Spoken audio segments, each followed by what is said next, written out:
এগুলা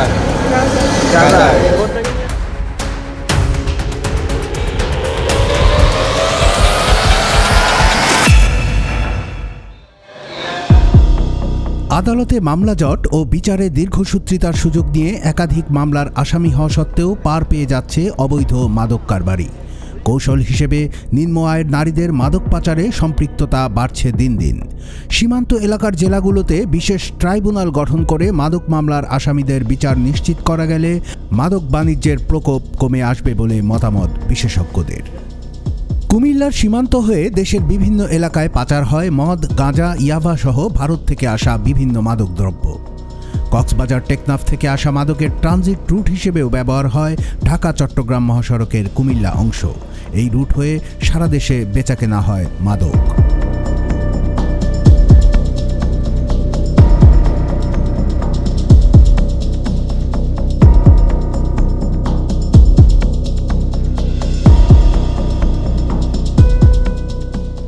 এদিকে কুমিল্লার আদালতে মামলা জটে আটকে আছে প্রায় 19,000 মাদক মামলা।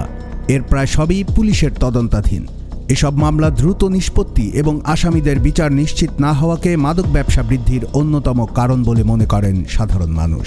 কুমিল্লাটা একটা মাদকের জন্য এটা একটা অভয়ারণ্য হয়ে গেছে, বিশেষ করে আমাদের ভারতের প্রতিবেশী রাষ্ট্র হওয়াতে এখানে মাদক ব্যবসায়ীদের একটা স্বর্গরাজ্য হিসেবে। কিন্তু মাদক ব্যবসায়ীরা বিভিন্ন সময়ে সরকারের বিভিন্ন এজেন্সি দ্বারা গ্রেপ্তার হলেও কিন্তু তাদের কোনো সাজা হচ্ছে না।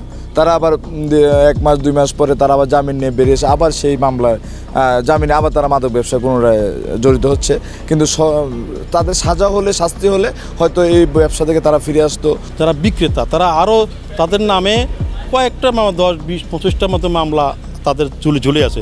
তারপরও তারা মামলা থাকা অবস্থায় তারা কিন্তু মাদক নিয়ে বেচা বিক্রি করতেছে। আর বিশেষ করে আইনি প্রক্রিয়া যেটা, আদালতের বিষয় যেটা, আদালতে দেখা যায় যে মামলাগুলো জামিন হয়ে বাইরে হয়ে যায় এবং কি আদালত লং টাইম প্রসেস করার কারণে তারা মামলাগুলো বিচার সঠিকভাবে হয় বলে আমরা অনেকেই সন্দেহ প্রকাশ করে। এগুলো স্বচ্ছতা আসতে হবে, পুলিশের স্বচ্ছতা আসতে হবে, যারা এই সংশ্লিষ্ট কাজে জড়িত তারা স্বচ্ছতা আসতে হবে।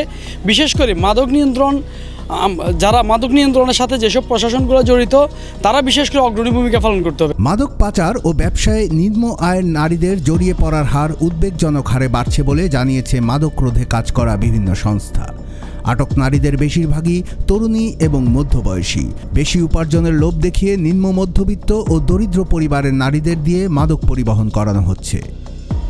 এই কাজটা কেন করো, মানে গাঁজাটা কেন নিয়ে যাচ্ছিলে, কি কাজটা কি জন্য? এই সব তো করি না, আমি মানে বাসায় কাজ করি, তো বাসায়তে কাজ করে বাইরে গেছি, ওনারা আমি চিনিও না। পরে ওনার সাথে হঠাৎ করে দেখা হয়েছে, পরে বলে যে বাসায় কাজ করো, একদিন কাজ করো, মানে 3-4 হাজার টাকা দিবা না, মানে রাত তুমি সন্ধ্যার সময় যাবা, সকালে আইনে পৌঁছে জিনিসটা দিবা, তোমার 3,000 টাকা দিবা। সেই জন্যই আমি রাজি হইলো, পরে মেলা অনুরোধ করার পরে রাজি হয়েছি। তাই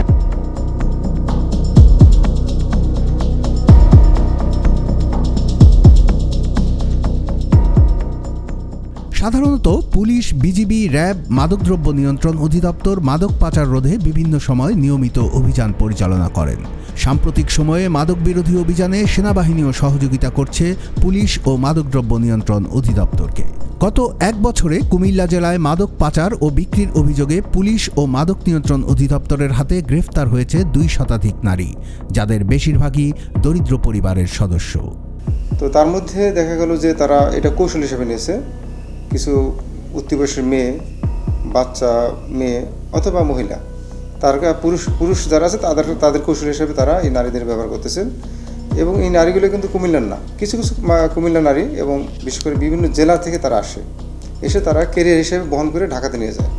এবং মজার বিষয় হলো, ঢাকাতে তারা মাদকগুলো কার কাছে দিবেন এটা কিন্তু তারা বলেন না কখনো। এবং যিনি পাঠিয়েছেন এখান থেকে, তার সাথে ওই যিনি রিসিভ করবেন তার সাথে যোগাযোগ হয়। তাকে যতই আমরা বলি, কিন্তু সে বলে যে আমরা এখানে ঢাকার এই জায়গায় যাবো, গুলিস্তান যাবো, কিংবা সানারপাড় ব্রিজ থেকে নামবো, যাত্রাবাড়ি, ওখান থেকে একজন এসে নিয়ে যাবে। তা কে নিবে, তার সাথে মোবাইলে যোগাযোগ নেই, তার সাথে কোনো দেখেও নেই, এরকম তারা তথ্য দেয়। এটা কৌশল হিসেবে আমার মনে হয় তারা নারীদের ব্যবহার করতেছে।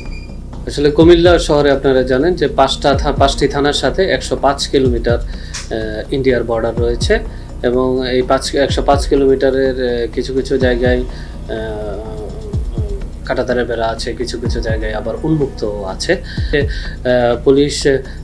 পুলিশের যেখানে 5টা থানা পুলিশ রয়েছে এবং ডিবি রয়েছে এবং আমাদের ডিএসবি যারা রয়েছে তাদের মাধ্যমে, ডিএসবির মাধ্যমে আমরা তথ্য সংগ্রহ করে এবং আমাদের অভিযান পরিচালনা করি। এবং আমরা এই অল্প কিছু দিনের মধ্যেও গত 2 মাসে প্রায় 4,000-4,500 কেজি আমরা গাঁজা উদ্ধার করেছি। তারপরে ফেন্সিডিল রয়েছে অনেক, বিদেশি মদ, তারপরে অন্যান্য বিভিন্ন উদ্ধারে আমাদের সফলতা আছে এবং আমরা এটা নিয়মিত অভিযান পরিচালনা করে থাকি।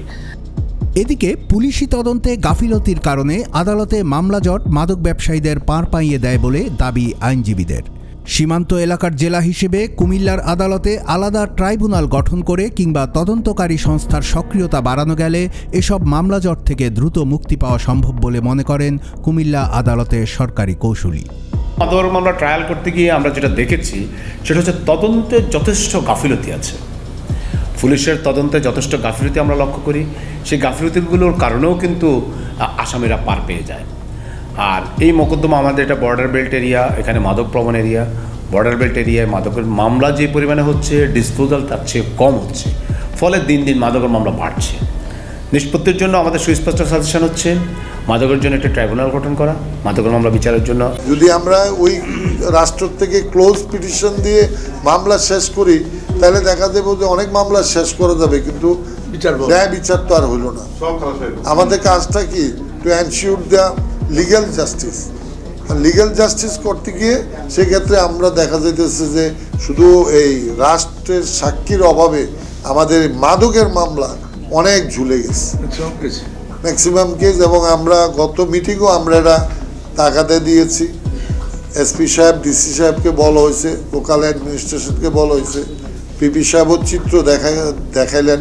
আমরা চিত্র দেখানো আগের থেকে কমছে, পরিমাণে আগের থেকে কমছে, কিন্তু এই কমাটা আমি মনে করি যে আরও কমা উচিত, আরও দ্রুত এগুলি নিষ্পত্তি করা উচিত। যদি আমরা শুধুমাত্র সাক্ষীদেরকে পাই তাহলে আমাদের মনে হয় আমাদের এখানে আলাদা একটা কোর্ট আছে, এই কোর্টেই শুধু মাদকের মামলা হয়। আমরা খুব স্পিডি ট্রায়াল করে ইনশাল্লাহ আগামী 6 মাসের ভিতরে চিত্র পাল্টাই দিতে পারব। কুমিল্লা জেলার বিভিন্ন থানায় প্রতি মাসে গড়ে 200 মাদকের মামলা হয়। আইন শৃঙ্খলা কমিটির সভায় উপস্থাপিত তথ্য থেকে জানা গেছে, নভেম্বর মাস পর্যন্ত কুমিল্লার আদালতে মাদক ও চোরাচালানের পেন্ডিং বা ঝুলে থাকা মামলার সংখ্যা 20,000-এরও বেশি। এসব মামলায় অভিযুক্তদের দ্রুত সময়ে বিচার ও শাস্তি নিশ্চিত করার দাবি সাধারণ মানুষের।